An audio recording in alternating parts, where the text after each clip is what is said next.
The Slayer is the spear that stabs at the heart of our attackers, and those that would seek to harm us should feel warned.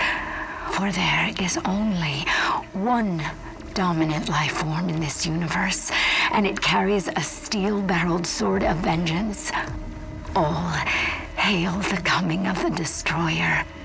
The Slayer's time is now. Howdy folks, and welcome to my review of Doom Eternal. Just want to start out with a quick shout out to all the people that took the time to watch last week's review of Nioh 2. Thank you very much for taking the time, and for the people who dropped it a like. Hopefully we can do even better going forward. So, what can I tell you about the Doom franchise? I mean, I best tell you something, because I'd quite like to do this as a career, and saying things about stuff is kind of the job. But what can I tell you that you don't know already? Let's check a look on Wikipedia here. So, the franchise has been going since 1993, knew that. It's had way more games than I thought it had, actually. Few mobile games here, I think, but definitely more than I'd have given it credit for. It's actually kind of hard to keep track. It had 2 movies that are so bad they're actually kind of brilliant. It had 4 novels and it...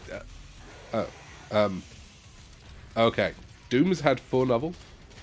Like, actual novelization? I'm not talking about, what was that non-fiction one? Masters of Doom. That's an awesome book. No, these appear to be actual novelizations of Doom. Okay. Anyway, Doom Eternal, no, okay, I've distracted myself here. Sorry, there are 4 novels of Doom. You know what, folks? I am going to buy those from Amazon, read them all, and come back to you someday on those. Okay, Doom has 4 novels. Right. Doom Eternal. Let's draw back the curtain a second here on my life for you, folks. I've had one of the worst weeks of my life, personally, on an emotional level, for several reasons I'm not going to go into here. And I have gotten so much therapy out of ripping and tearing my way through everything that Doom Eternal has to offer, essentially. I'm not even going to bury the lead on this one. The game's excellent. It really just is. We are going to talk about why in some detail here, obviously, because it's a review. We're not going to talk about flaws particularly, or we are, but they're not really flaws. They're kind of... They're not flaws in the same way Nioh 2 has flaws. They are nitpicks. In fact, you know what? This is my second video. We're going to up the production value, right? We're going to have a nitpick counter. Okay, you know what? We're going to start with one. Unless I miss something really blindingly obvious, I cannot tell where Doom 2016 and Doom Eternal join up, story-wise. You know what it feels like? It feels like you're watching a movie, and then all of the actors flipped over 2 pages of the script together, but were all in on it and knew about it. Honestly, though, it gets away with it because it's Doom, and, like, who cares? Has anyone come to Doom for the plot? I don't know. We'll talk about that a bit more later. The game does have a great opening, though. Plot aside. You get all of the basic abilities that you had in Doom 2016, which I'm going to start referring to as 2016 in this review for shorthand. And because you probably used them all before, because it is a sequel, you kind of know how they all work, so you're just given them straight away. But you get used to them in Doom Eternal's environment and gameplay loop, which is a little bit different. You move a little bit more heavily. The glory kills are now a little bit faster. And ammo is actually considerably less plentiful, but your chainsaw now has recharging fuel. So it all does balance out. You know, actually, now that I think about it, you do actually have to pick up the chainsaw in the very first room you're in. I don't know if you can skip it. Like, maybe you can. Some lunatic is going to try a chainsawless run of this game, aren't they? I can see it. Okay, anyway. You still kill enemies for health, but your initial melee attack doesn't put zombies in the stagger state where you can glory kill them anymore. And the shotgun you start off with generally actually just kills them. It does too much damage. So your ammo count starts off low, and you kind of have to tiptoe around killing some of the zombies on higher difficulties. Just a weird feel for Doom. It's no big deal, it's just odd. As you get into the real meat of the game, more or less the second mission onwards, you start to get new abilities. You get grenades that actually seem to have explosives in them this time, which, sorry to Doom 2016 fans, and I'm one myself, they weren't grenades, they were, I don't know, fireworks. You get a dash ability that, if you are playing on the right difficulty, which we'll talk about in a second, is something you will absolutely learn to use correctly, basically in spite of yourself. You also get the Flame Belch, which is a flamethrower, as the name suggests, that causes enemies to run around on fire and crap armor. It's not to love. On the subject of difficulty, I played the game on more or less the second hardest of the difficulty settings, which is Ultra Violence for those in the know. There is Nightmare is the hardest, but there is also a version of Nightmare where you only get 1 life. But it's still the same difficulty, essentially. Anyway. The game is almost certainly more difficult than 2016. I completed 2016 on Nightmare mode. I've started a run of that on Doom Eternal, but honestly I don't think I'm going to be capable of finishing it. Most of the footage I'm showing you, and I'm going to keep showing you in this video, is from the medium difficulty, simply because it was easier to show you things I wanted to, because I could do things like stand still. But I did notice something while I was recording it. The game is a little bit, not boring exactly, but a lot of the game's new systems and the new weapons, the new movement, the new puzzle style for the enemies, you don't really have to use them if you have the game on too easy a setting for yourself, and the whole thing comes off a little pedestrian.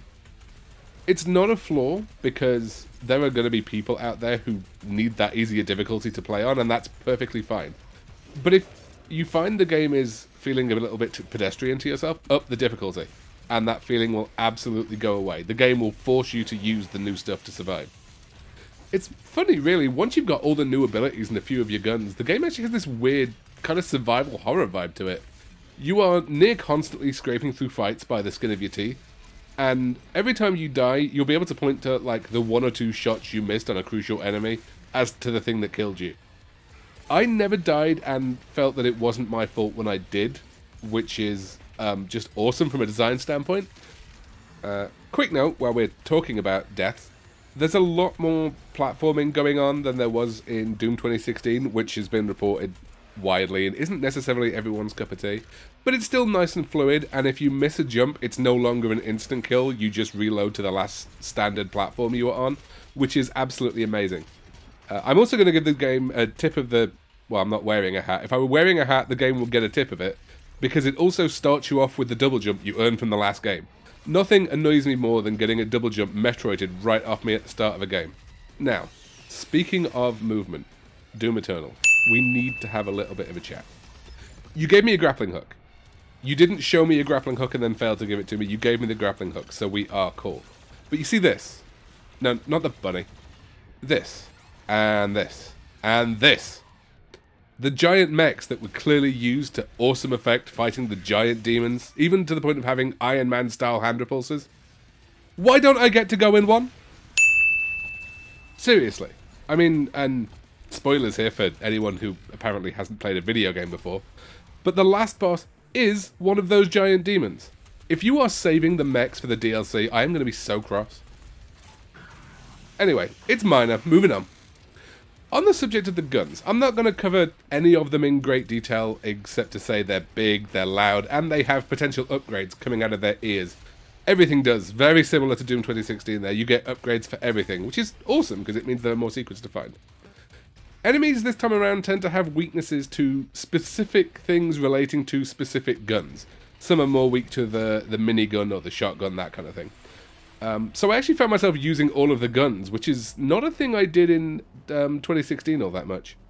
Mod swapping, where you have the 2 different mods on the gun, is actually really more important this time around as well, because there are a couple of enemies who are weak to 2 different kinds of mods in various forms, but it will be the 2 different mods on the same gun, so you'll have to swap those out.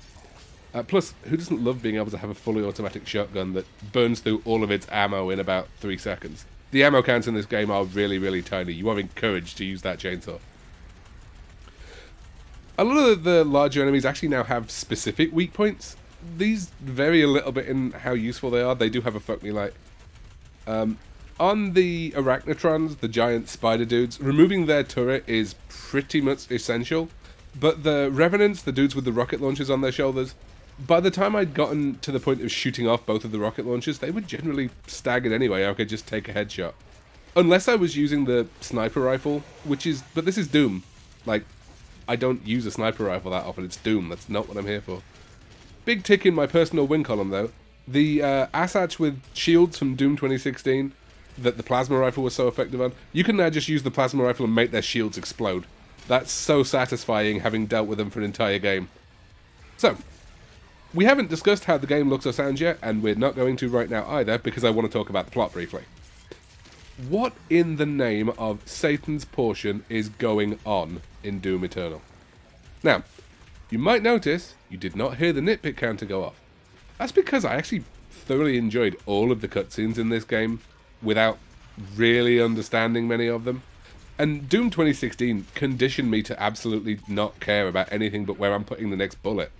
So, you know what, honestly, like, catch me on a different week in my life, I might have had a problem with this. This week, I am 100% fine with not really understanding this. But, still, we get flashbacks, we get Doom Guy talking at one point, there's some ghost king sitting on a throne somewhere, and we meet a dude called the Betrayer who appears to be sat down doing very little actual betraying.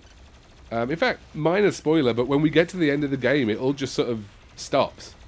I mean, again, this is totally fine. Earth is full of demons. It would be absolutely spiffing if Earth weren't full of demons anymore. Here's your chainsaw. I'm in. But, actually, yeah, before anyone says this, I did read some of the codices. They are not quite as well written as they were in Doom 2016, so I didn't have all that much fun doing it and didn't end up reading all of them. Maybe I'd have got more from the plot if I had. But it's no big deal. It really isn't. Anyway, I'll stop teasing. On to graphics and sound. So, I imagine most folks who've watched me this far have seen the trailers. I was always in on this when it came to sound. In fact, go to YouTube and look at... Wait, hang on. Self-preservation. After you finish watching my video, and you click like and subscribe to my channel, go onto YouTube and look up the Doom Eternal Choir. The sound guys clearly knew exactly what it was they wanted, and how they were going to achieve that. The soundtrack in 2016 was amazing as well, and this one has kind of built on it and surpassed it in every way. This is going to be in my playlist for quite some time. That said, all of the power-ups in the game feel kind of short and pointless and really not worth it. Having the one-ups in game is a nice retro nod, but it just, honestly, it felt a bit weird in 2020 having one-ups in a game. If you're wondering how this relates to graphics and sound, it doesn't, but I didn't have a convenient place to put this nitpick, and honestly, this week I'm going to be breaking out in hives if I find myself being too positive for too long. Graphics. When it comes to graphics in the trailers, and you've been looking at them now in this video for what's probably, 7 or 8 minutes, I wasn't super sold on them, honestly. The bright colours and the kind of goofier looking glory kills didn't give me that really visual sense that Doom 2016 did. And playing the full game, honestly, that's still true. They still don't give me the visceral sense I was getting from Doom 2016. But they grew on me. I think the whole game eases off on that really kind of grim, dark, very hardcore, gory sensibility. And the graphics absolutely keep in tone with the game. I wouldn't call it a step back. It's not a step forward either. If anything, it's a sidestep. It's just a sequel going off and doing something a little bit different, which is what a good sequel should do. It would be a sin, puns, I've got them, if I didn't mention the environmental design, though. The actual levels look absolutely incredible. They are super well designed as well. What surprised me, I'm running a pretty hefty PC rig here, but I still get loading times, generally. Not with Doom Eternal. The longest loading time I had in Doom Eternal was about 7 or 8 seconds on an initial level load, and it was faster if I'd died and was loading a checkpoint. And there's no texture popping at all. I honestly don't know how they've done it with a game that looks this good. Tell you what's also nice, I didn't get flung out of the game world at any point by an all too common bug because I was climbing a ladder too fast or something, and lose an Ultra Nightmare single life run to it like I did in Doom 2016. So there's a big tick in the win column for them there as well. In fact, the only bug I could find was this, and I'm not entirely sure what's going on here. Anyway, I don't have a huge amount more that I can say about Doom Eternal this week. It would be verging on simping, and I've not felt like simping this week. I have felt some very real emotional anger for certain things going on in my personal life, and Doom Eternal came along, patted me on the back, it looked me in the eye, handed me a chainsaw and just whispered in my ear, the fuel for this regenerates now. Thank you, Doom Eternal. Thank you, friend. That is exactly what I have needed all week.